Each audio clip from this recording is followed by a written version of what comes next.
Hello students, BSc part 1 organic chemistry में हम रासायनिक अभिक्रियाओं की क्रिया विधि वाला चैप्टर पढ़ रहे हैं। पिछले लेक्चर्स में मैंने आपको टाइप्स ऑफ रिएक्शन के बारे में बताया था। हमने 4 तरह के रिएक्शंस के बारे में आपको बताया था कि ऑर्गेनिक केमिस्ट्री में जो अभिक्रिया की क्रिया विधि होती है, मैकेनिज्म होता है, वो 4 तरीके से हो सकता है। इन 4 में से एडिशन रिएक्शन और एलिमिनेशन रिएक्शन, योगात्मक अभिक्रिया और विलोपन अभिक्रिया के बारे में मैं आपको बता चुकी हूँ। आज हम पढ़ेंगे सब्स्टिट्यूशन रिएक्शंस के बारे में, प्रतिस्थापन अभिक्रिया। सबसे पहले प्रतिस्थापन अभिक्रिया क्या होती है?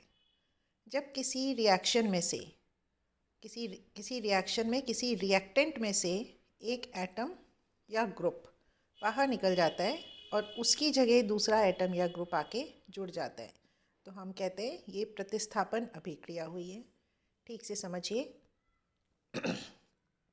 यहाँ इथाइल क्लोराइड का रिएक्शन हमने एक्वस KOH के साथ कराया, जलीय KOH के साथ कराया। प्रोडक्ट बना इथाइल अल्कोहल। यहाँ देखिए रिएक्टेंट है इथाइल क्लोराइड। इथाइल क्लोराइड में से क्लोराइड ग्रुप बाहर निकल गया और उसकी जगह हाइड्रोक्सिल ग्रुप OH ग्रुप आके जुड़ गया। मतलब बाहर निकलने वाला समूह या ग्रुप है Cl और एंटर करने वाला, जुड़ने वाला समूह या ग्रुप है OH। तो इस तरीके के रिएक्शंस को हम कहते हैं सब्स्टिट्यूशन रिएक्शंस या प्रतिस्थापन अभिक्रिया। इन अभिक्रियाओं में रिएक्टेंट में से एक बॉन्ड टूटता है। ये देखिए यहाँ कार्बन और Cl के बीच का बॉन्ड टूट गया और उसकी जगह एक नया बॉन्ड बनता है, कार्बन और OH के बीच में बॉन्ड बन गया। क्योंकि यहाँ पे रिएक्टेंट में एक बॉन्ड टूटता है, और शुरू के लेक्चर्स में मैंने आपको बताया था कि ऑर्गेनिक केमिस्ट्री में बॉन्ड 2 तरीके से टूट सकता है, होमोलिटिक फिशन या हेट्रोलिटिक फिशन। होमोलिटिक फिशन में जब बॉन्ड टूटता है, कार्बन और कोई भी एक ग्रुप या एटम, उसके बीच का जब बॉन्ड होमोलिटिक फिशन में टूटता है, तो एक इलेक्ट्रॉन, ये कार्बन है और ये किसी ग्रुप A के साथ जुड़ा हुआ है। यहाँ पे अगर समांश विखंडन हो रहा है, होमोलिटिक फिशन हो रहा है, तो इस बॉन्ड का एक इलेक्ट्रॉन A के पास जाएगा और दूसरा इलेक्ट्रॉन C के पास जाएगा। प्रोडक्ट के फॉर्म में ये free radical, carbon free radical बनेगा और एक A फ्री रेडिकल बनेगा। इसको हम कहते हैं होमोलिटिक फिशन। तो अगर होमोलिटिक फिशन होता है तो फ्री रेडिकल बनता है। इसी तरह दूसरा होता है हेट्रोलिटिक फिशन, विषमांश विखंडन। यहाँ C और A के बीच में बॉन्ड 2 तरीके से टूट सकता है। अगर A की इलेक्ट्रोनेगेटिविटी C से ज़्यादा है तो ये दोनों इलेक्ट्रॉन्स, इस बॉन्डेड पेयर ऑफ इलेक्ट्रॉन के दोनों इलेक्ट्रॉन्स A के ऊपर चले जाएंगे। प्रोडक्ट बनेगा कार्बोकेटायन और एक A एनायन। ये तो हुआ जब A की इलेक्ट्रोनेगेटिविटी C से ज़्यादा है। अगर A की इलेक्ट्रोनेगेटिविटी C से कम है, तब ये दोनों इलेक्ट्रॉन, जब बॉन्ड टूटेगा, हेट्रोलिटिक फिशन, विषमांश विखंडन होगा, तो ये दोनों इलेक्ट्रॉन C के पास चले जाएंगे। प्रोडक्ट बनेगा एक कार्ब एनायन और एक A कैटायन। तो आपने देखा बॉन्ड के टूटने पे डिपेंड करता है कि हमको कार्ब एनायन मिलता है, कार्बोकैटायन मिलता है या कार्बन फ्री रेडिकल मिलता है। इस बेसिस पे हम सब्स्टिट्यूशन रिएक्शन को 3 तरह के सब्स्टिट्यूशन रिएक्शंस में डिवाइड कर सकते हैं। देखिए, जब एक कार्बोकैटायन बनेगा तो इसके ऊपर अटैक करने वाली स्पीसीज़ कौन होगी? एक इलेक्ट्रोफाइल होगी। इसके ऊपर न्यूक्लियोफाइल होगी। इसके ऊपर अटैक करने वाली स्पीसीज़ एक न्यूक्लियोफाइल होगी जो इस C+ से आके जुड़ जाएगी। अगर कार्ब एनायन बनेगा तो इसके ऊपर अटैक करने वाली स्पीसीज़ एक इलेक्ट्रोफाइल होगी जो इस कार्ब एनायन से आके जुड़ जाएगी।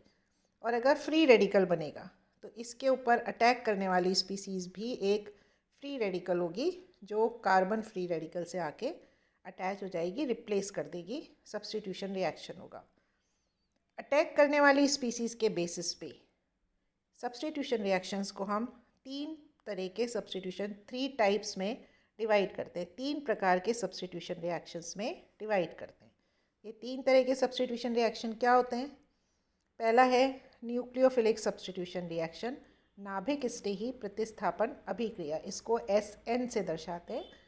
इसमें अटैक करने वाली स्पीसीज़ एक न्यूक्लियोफाइल होती है। Second, electrophilic substitution reaction, electron स्नेही प्रतिस्थापन अभिक्रिया, अटैक करने वाली स्पीसीज़ एक इलेक्ट्रोफाइल होगी। तीसरा, free radical substitution reaction, attack करने वाली स्पीसीज़ एक फ्री रेडिकल होगी। हम पढ़ेंगे सबसे पहले न्यूक्लियोफिलिक सब्स्टिट्यूशन रिएक्शन, जिसे SN से दर्शाते हैं। इसमें अटैक करने वाली स्पीसीज़ एक न्यूक्लियोफाइल होगी। न्यूक्लियोफाइल कहाँ अटैक करेगा? जहाँ पे पॉजिटिव चार्ज होगा। इलेक्ट्रॉन डेफिशिएंट कार्बन के ऊपर न्यूक्लियोफाइल अटैक करेगा। ये है electron deficient carbon atom, carbocation. तो जब कार्बन एटम इलेक्ट्रॉन डेफिशिएंट होगा रिएक्टेंट में, तब न्यूक्लियोफिलिक सब्स्टिट्यूशन रिएक्शन होगा। अटैक करने वाली स्पीसीज़ एक न्यूक्लियोफाइल होगी। और कार्बन इलेक्ट्रॉन डेफिशिएंट कब होता है? जब ये कार्बन किसी ऐसी चीज़ से जुड़ा हुआ हो, किसी ऐसे एटम से, ऐसे ग्रुप से जुड़ा हुआ हो जिसकी इलेक्ट्रोनेगेटिविटी कार्बन से ज़्यादा है, जैसे कि हेलाइड आयन। हेलाइड की इलेक्ट्रोनेगेटिविटी कार्बन से ज़्यादा होती है, इस पे पार्शियल नेगेटिव और कार्बन पे पार्शियल पॉजिटिव चार्ज रहता है। जब ये किसी दूसरे रिएक्टेंट रिएजेंट के संपर्क में आते हैं तो ये बॉन्ड टूट जाता है, इलेक्ट्रॉन X के ऊपर चले जाते हैं, हेलाइड पे चले जाते हैं और हमको एक मिलता है कार्बोकेटायन। तो ऐसी स्थिति में न्यूक्लियोफिलिक सब्स्टिट्यूशन रिएक्शन होता है। न्यूक्लियोफिलिक सब्स्टिट्यूशन रिएक्शन फिर से 2 तरीके का होगा। एक होता है यूनिमॉलिक्यूलर न्यूक्लियोफिलिक सब्स्टिट्यूशन रिएक्शन, एक अणुक नाभिक स्नेही प्रतिस्थापन अभिक्रिया।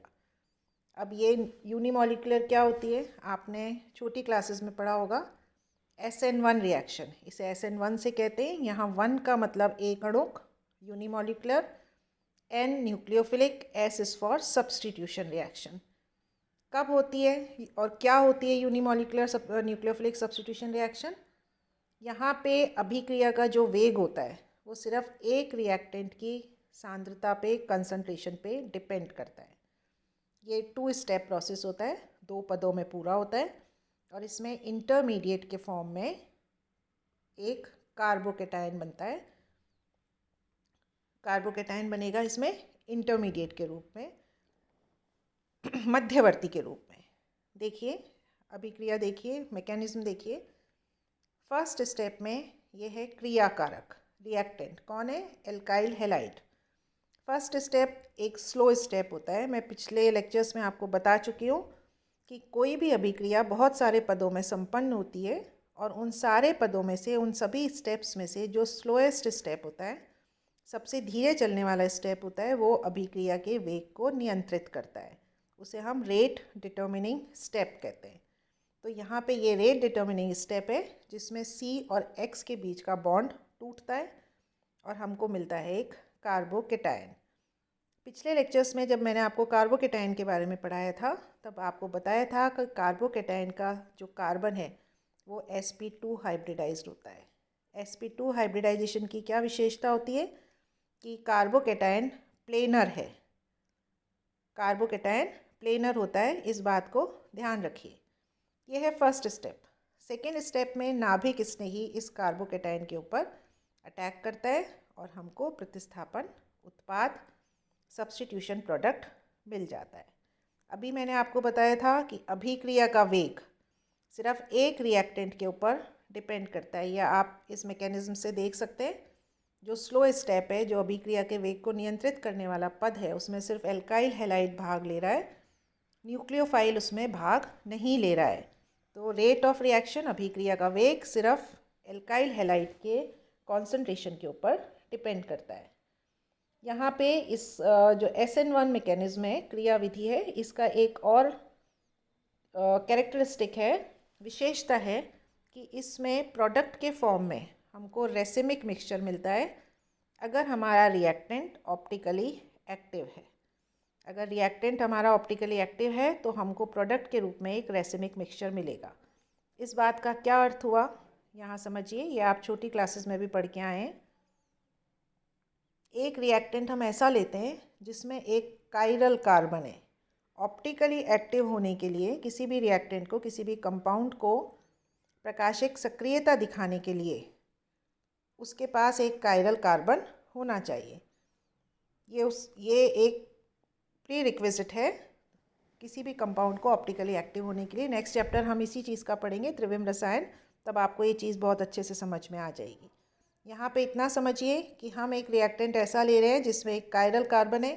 कायरल कार्बन हम उस कार्बन को कहते हैं जिसकी चारों संयोजकताएं अलग अलग ग्रुप से जुड़ी हुई हो। यहाँ R1, R2, R3 या R1, R2, R3 अलग अलग ग्रुप्स हैं, कुछ भी हो सकते हैं। R1 हाइड्रोजन, ये CH3, ये C2H5, ऐसा भी हो सकता है। फर्स्ट स्टेप स्लो स्टेप है। स्लो स्टेप में आपको पता है एक कार्बोकेटायन बनता है, ये X माइनस बाहर निकल जाएगा और हमें ये कार्बोकेटायन मिलेगा। कार्बोकेटायन sp2 हाइब्रिडाइज्ड होता है, प्लेनर होता है। नेक्स्ट स्टेप में न्यूक्लियोफाइल इस पर अटैक करेगा। अब ये न्यूक्लियोफाइल किसी भी डायरेक्शन से अटैक कर सकता है। इधर से अटैक करेगा तो प्रोडक्ट बनेगा ये वाला, इस तरफ से अटैक करेगा तो प्रोडक्ट बनेगा ये वाला। क्योंकि ऑप्टिकली एक्टिव हमारा रिएक्टेंट था, मान लीजिए वो D था, अगर ये D है तो हमें प्रोडक्ट के रूप में D और L का मिक्सचर मिलेगा जिसको हम रैसिमिक मिक्सचर कहते हैं। तो SN1 मैकेनिज़्म की ये एक विशेषता है कि अगर रिएक्टेंट ऑप्टिकली एक्टिव है, प्रकाशिक सक्रियता दिखाता है, तो हमें प्रोडक्ट के रूप में रैसिमिक मिक्सचर मिलता है। SN1 मैकेनिज़्म एल्काइल हैलाइड्स का अभिलाक्षणिक अभिक्रिया है। और SN1 मैकेनिज़्म की जब हम बात करते हैं तो एक और विशेषता इसकी होती है कि अगर रीअरेंजमेंट हो सकता है, पुनर्विन्यास हो सकता है, तो पहले पुनर्विन्यास होगा, उसके बाद प्रोडक्ट बनेगा। एग्जाम्पल देखिए, ये एग्ज़ाम्स में भी पूछा जा चुका है। ये है हमारा रिएक्टेंट नियोपेंटाइल ब्रोमाइड। इसका आपको प्रतिस्थापन अभिक्रिया करनी है। दिखने में क्या लग रहा है कि ये C और Br के बीच का बॉन्ड टूटेगा, Br माइनस बाहर निकल गया और उसकी जगह आके OH माइनस जुड़ गया। नियोपेंटाइल ब्रोमाइड से प्रोडक्ट हमें मिलना चाहिए था नियोपेंटाइल एल्कोहल, पर प्रोडक्ट हमें मिला tertiary pentyl alcohol. OH group यहाँ नहीं जुड़ा, इस CH2 से नहीं जुड़ा, बल्कि इस कार्बन से आके जुड़ गया। इस चीज़ को हम किस तरह से समझा सकते हैं? इस चीज़ को हम SN1 मैकेनिज़्म से समझा सकते हैं। जब SN1 मैकेनिज़्म होता है तो फर्स्ट स्टेप में एक कार्बोकेटायन बनता है, मतलब ये Br माइनस निकलेगा और ये वाला कार्बोकेटायन बन जाएगा। ये देखिए एक प्राइमरी कार्बोकेटायन है, इसमें प्लस चार्ज एक प्राइमरी कार्बन के ऊपर प्रेजेंट है। आपको जब कार्बोकेटायन का चैप्टर मैंने समझाया था, पढ़ाया था, तब आपको बताया था उसकी स्टेबिलिटी के बारे में, स्थायित्व के बारे में। टर्शरी कार्बोकेटायन सबसे ज़्यादा स्थायी है, उससे कम सेकेंडरी, फिर प्राइमरी और फिर CH3। ये एक प्राइमरी कार्बोकेटायन है। अगर इस प्राइमरी कार्बोकेटायन के लिए पॉसिबल है रीअरेंजमेंट करके ज़्यादा स्टेबल कार्बोकेटायन में कन्वर्ट होना, तो ये पहले वो करेगा, उसके बाद न्यूक्लियोफाइल इसके ऊपर आके अटैक करेगा। यहाँ देखिए, अगर ये वाला CH3 ग्रुप इस CH2 पे ट्रांसफ़र हो जाए, ये CH3 ग्रुप इस CH2 के ऊपर ट्रांसफ़र हो गया, तो पॉजिटिव चार्ज आएगा इस कार्बन के ऊपर, जो कि एक टर्शरी कार्बन है।